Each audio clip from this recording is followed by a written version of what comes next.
Hey friends, welcome back to my channel. It is TheTranspondster here. We are back with another speed build in The Sims 4.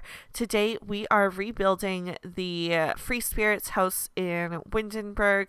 It is a pre-made family by EA that comes already in the game, already with a house and a lot to themselves. We are working on a new save file, so it only seems fitting that we recreate all of the EA houses, even the ones that are occupied, and that is what we are doing today.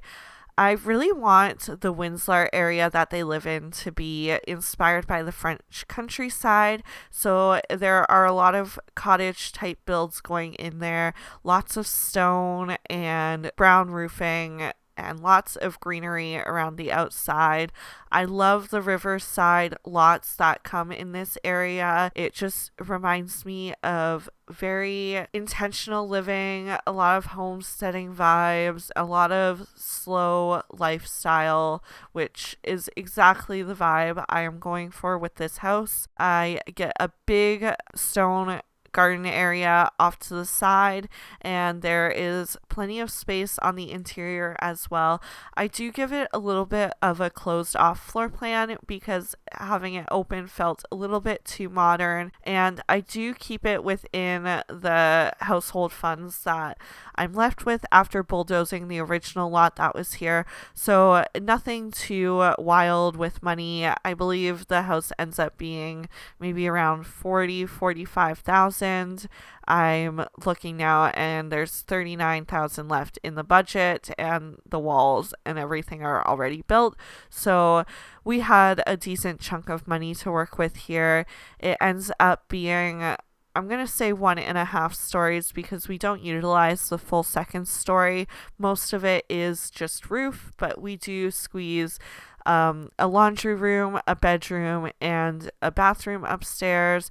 Both bedrooms in this house have their own ensuite bathroom, and then there will be an additional bathroom downstairs, so if your Sims have guests over, they can use that bathroom that's accessible from anywhere in the house as opposed to walking through one of your Sims' bedrooms. The second bedroom is down on the first floor. I find the upstairs bedroom is bigger, or at the very least has a better layout. The downstairs one has some awkward walls in it, so it does feel a little bit more crammed, but personally I like to have my bedroom especially feel a little bit more cozy, so I wouldn't mind having the crammed bedroom if it came down to it. Originally, I don't include the laundry room on that second floor plan, but at the end I realized that I put some hampers in and I wanted to include laundry in as many houses as I could when doing this save file, unless it didn't really make sense for the area, which I suppose you could argue here that this might be more of a clothesline area, which I would agree, but we ran out of money by the end, so I did just stick with the washer and dryer. But if you want to keep with that French countryside vibe, then I would say add a clothesline off to the side. There is room. We really only get a bench and an easel out on the patio area. Like I said, we worked within the budget and they were not left with many funds when I finished here. The plus side is that I do use a lot of debug landscaping, which tends to be zero simoleons, so that is a benefit to unlocking that debug menu. The cheat is pretty lengthy. You can Google it. It's what I used prior to downloading the Better Build By mod, but I'd say it is well worth it to sit there and scroll through debug one day. There are a lot of hidden items. The only downside with debug is that most of the items are not functional, so if you come across like any patio furniture, I don't think your Sims can actually sit down at it, and I know that in terms of the landscaping, the bushes and trees, technically your Sims can walk right through them, which which I suppose could be a plus side when it comes to narrow areas, but I don't like it for realism when it comes to playing the game because your Sims are just walking through bushes all the time. Something that's always bugged me is how hard it is to blend the terrain of your lot in with the terrain surrounding the lot. They don't line up well to any pathways that connect to your lot, so I find that it's always the most awkward part of the build, but it's something I've definitely noticed that I've gotten better at doing, and my trick is just using multiple terrain paints. So I'll usually pick like a little bit of darker one, or if I use a stone, I'll pick a dirt terrain paint and outline the stone with that, and it makes it look a little bit more natural. Another trick that I use is these stones lining walkways. It makes it blend in a little bit better with the rest of the terrain. The only problem is that it's so tedious, so I recommend not sizing down the stones too much smaller than I did. I only sized them down once. Once you size them down more, you need so many more to fill in the area, and it just takes so much time, and it's just some different ways to get some pathways in your game that aren't always the same straight lines. That's the one thing that I don't like about using just floor tiles. Not only does it cost you money, but it doesn't seem organic with the rest of the landscaping outside. Like on a deck it's totally fine, but when it comes to a pathway, unless you've got the pathway lines, then it just looks odd in my opinion. I think that's more of a problem with the game and the graphics, and I don't know how much better they could make it. To be honest, it's one of those tricky things. You just have to accept when you're playing a game that has a more cartoony look to the realistic gameplay that you're trying to go for. Don't get me wrong, I love the look of Sims. I don't think I would change it too much, but it is a downside of the game if you are that realistic player. I know not everyone is, so it's not a downside to everyone. I did go through a whole whackload of different wall coverings in this build. I couldn't figure out what style I wanted to go with. Originally, I wanted some wainscoting around the bottom, but I always find that when it's a 2-story build, it looks really weird when you try and use it on the upper floor as well. And then, of course, I couldn't find just a plain paint swatch that matched, so I gave up with the wainscoting. I do pick a wall pattern that looks similar in the one bedroom downstairs, which I think is fine to have it in there, but I did not go with it for the rest of the living spaces. But I am happy with how it turned out. Because this is the Free Spirits household, I did give them a create a sim makeover before I built the home, just so I could feel like I knew the Sims a little better. Ulrich, I got a very purple vibe from darks and purple, so her room ends up being purple, and I am probably butchering this name. It's Mikey, Maake. If that name is traditional to your nationality, I'm so sorry. I've never come across it before, so I don't know the correct pronunciation, but that sim I got a more earthy vibe from. I know, if I'm remembering correctly, she is proper, but I felt like she had a very green tone to her, so we went with a lot of greens when I did her makeover. And honestly, I feel like the sim would be misjudged a lot just based on the fact that she's proper. You know, if she's always presenting herself in the best way possible and always done up and wearing her nice clothes, you might think she's a little bit stuck up. But to be honest, my grandma is a very proper and elegant, classy person, but she's also like the most artistic person I know, so I don't think that being proper really means anything in that sense. Like, there's a difference between wanting to be a little classy versus being a stuck-up snob. In the kitchen, I don't like the upper cabinets when they have curtains on them, because I feel like it just looks like too much is happening. But I don't mind when just one of the cabinets has curtains, so I try and swap them out with the different pieces when you expand the menu a little more.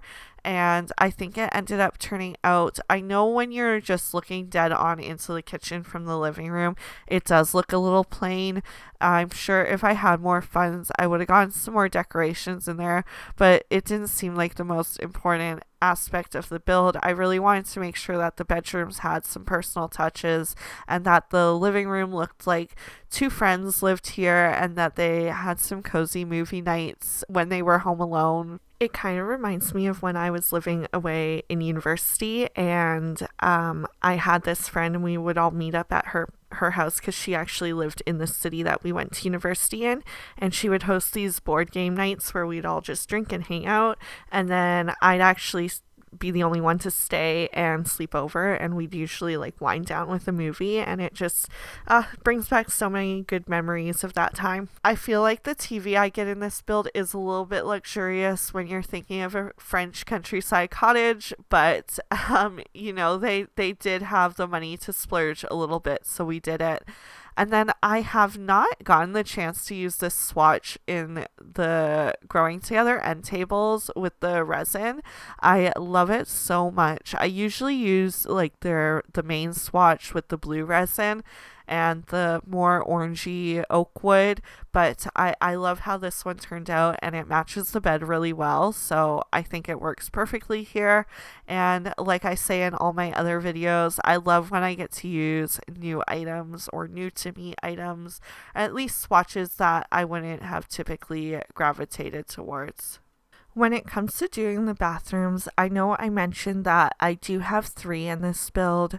The one accessible to all your Sims guests would be just a half bath, so it doesn't have a shower or bathtub. And then in each of the bedrooms, I get one downstairs with the shower, and then the one upstairs has just a bathtub. I know that bathtubs can sometimes be frustrating to use within the game because they take so long for your Sims to get done with, but I figure that if that's the case, the sim that has the bathroom with the shower, or sorry, the sim that has the bathroom with the bathtub could theoretically just use the shower downstairs, and it wouldn't really make a difference. Like the other sim wouldn't be like, get out of my room. So you're all good there. It does work out for you, and technically in real life I think that the downstairs roommate would get the short end of the stick because I would much prefer to have the bathtub to the shower, that option to have a nice cozy relaxing bath, or especially when you're sick, just laying in hot water. I don't know why, that is literally the best thing to do when you are sick. It's the only good part. So the sim downstairs, Mikey, she is a writer sim, but in my opinion has a really poor desk area. It's kind of sad, just tucked away in the corner, but it works. And then upstairs had so much more space, and I had already put her easel outside because Ulrich is the painter in this household, and I didn't know what to fill the rest of her room with. So I gave her a yoga mat, and then I gave her a desk in the corner. In my head, it was so that she could draw at her desk instead of painting outside. You will have to purchase the digital sketch pad if you want her to actually draw inside, because currently it is just the easel outside. But I do tend to use my imagination a little bit more when it comes to making builds.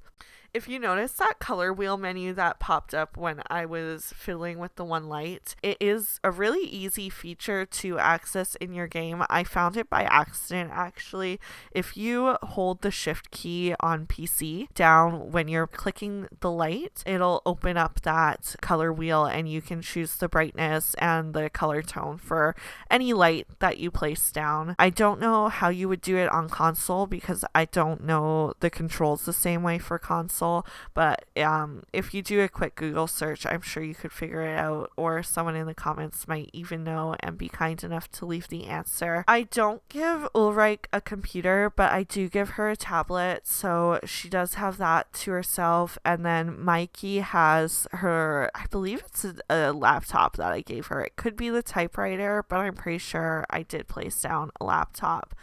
I do find that this entryway does look a little bit bland and empty. That would be a part of the build that once you get in playing with this family that you could add a little more character to. I got really slim on the budget there.